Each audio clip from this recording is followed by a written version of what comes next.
again, welcome to Pearl Magazine. Hong Kong's celebrity tutors are becoming increasingly popular with parents who want to give their children an educational edge. Later in the show, we find out if the city's shadow education system is really making the grade. But first, the world is churning out ever-increasing amounts of plastic. Every year, about 10 million tons of it reaches the open ocean, where it threatens vital fisheries, wild species, and even the oxygen we breathe. The dangers are so urgent they may force bans on certain items or complete changes to our lifestyles.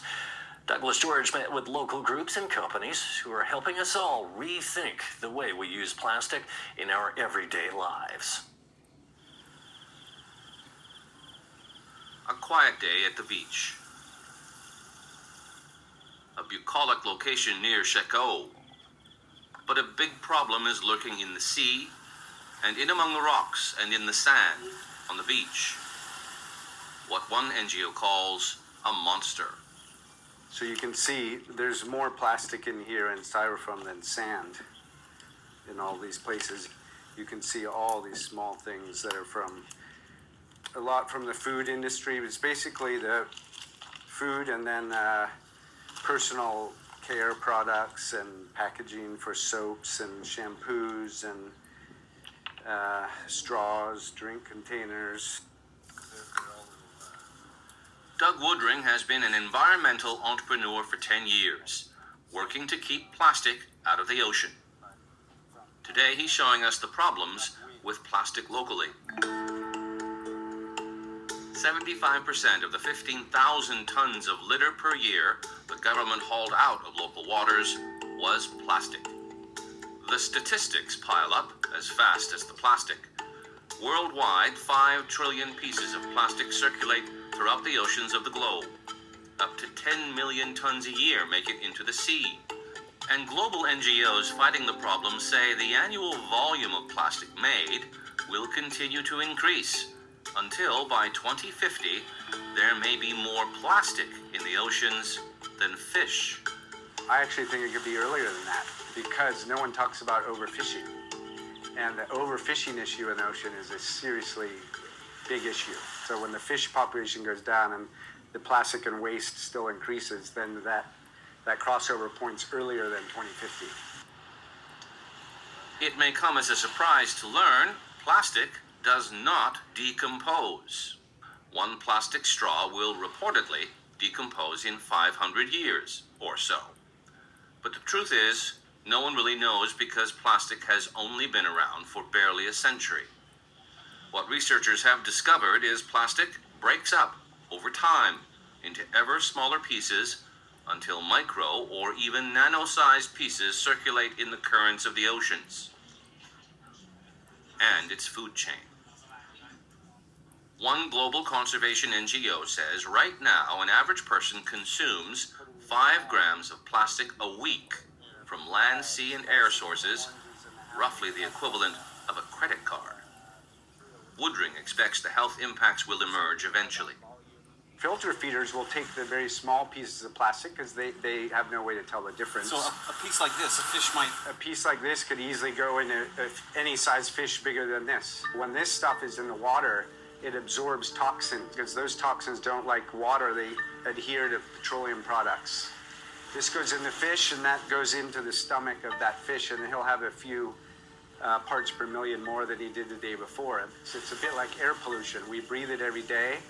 We're not dead yet, but maybe in 30 years it accumulates. Today you don't die, but in 30 or 40 years you have a problem. If we're aggregating the toxins from the food chain and the seafood,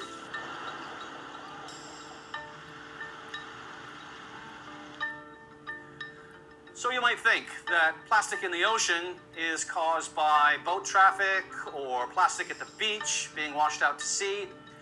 But a recent experiment in Hong Kong has shown there's a 40% chance that plastic, carelessly discarded in urban areas, can still make it into the sea and into the ocean's food chain.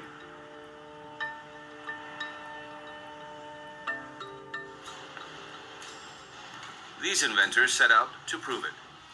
Their maker group is based in Hong Kong. They worked with a global conservation NGO and used money from 2 government conservation funds to help find the truth.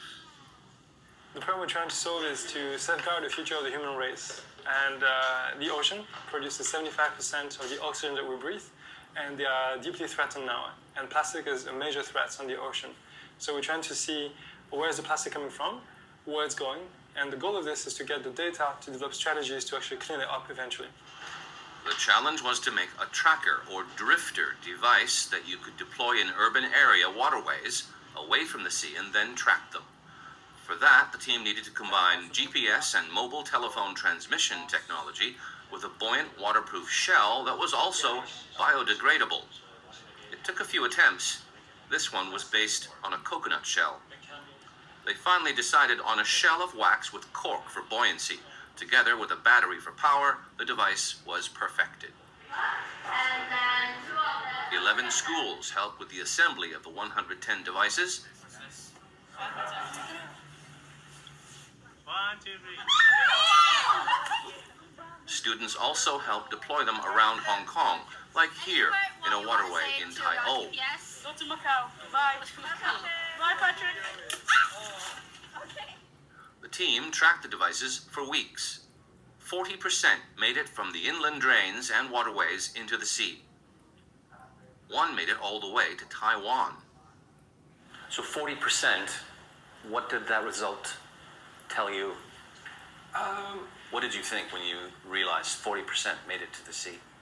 Personally, I think this 40% is contingent to the battery life. I think that eventually a lot more makes its way to the sea. And maybe another part of it may be captured by the street cleaning services, which is good. So that's the reason why we're developing the second generation that has a much longer battery lifespan and that can have a global positioning with the GPS and Iridium communication, so we can really see with much more granularity where it's going. And because maybe after 2 months, the one that were stuck in the drain got flushed out by the next typhoon into the ocean, but by then it didn't have batteries anymore. This is something that will raise awareness because a lot of times it's like you just throw it out, and then you forget about it, and then you think that, well, it will be okay because it's just one fork, or it's going to be just a straw. By looking at this, we really need to handle this, and the fact that we did this with school actually raises awareness of our youngsters, our new generation, who are actually more aware of the climate issues and environmental issues. The UN says 27 countries around the world have decided to ban single-use plastic, like straws, cutlery, lunchboxes, and packaging in supermarkets.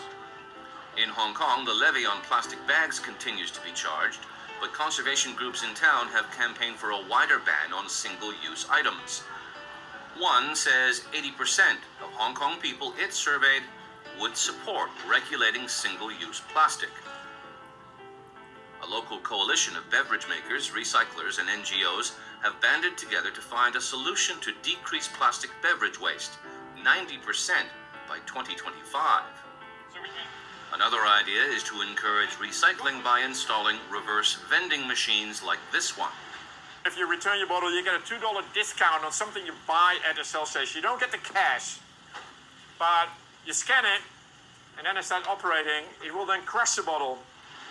A challenge will be to make recycling plastic bottles as profitable as recycling aluminum cans. But recycling isn't the only answer. Activists insist there needs to be a multi-pronged approach. Recycling is one, reducing your plastic use another, or reuse the plastic you've got. And refuse, and you don't have refuse. Because if you refuse it, you don't have to think where to put it. You don't have to think, what do I do? Does it go in that bin or that bin or that bin? So the first thing is refuse it. 3, 2, 1. large events, like marathons, are known for creating waste using single-use plastic, serving food and drinks. Companies have seen a market in plastic reduction and reuse. This supplier of reusable tableware was the first in the market to offer ceramic and plastic alternatives. How do they treat waste in the past? they usually dump to the rubbish bin because it's out of sight, then it's out of mind. But nowadays, people are more aware of their waste issue in their lives because after they go to a marathon event, after they go to a carnival, those large-scale events, they found that the waste are everywhere. So that's why people start to pay attention to the way if there is any sustainable solution to replace those single-use plastics. In the 4 years the company has been in business, it's had to invest in more stock and compete against a handful of firms with the same idea, a sign that word of mouth has turned the service into an industry.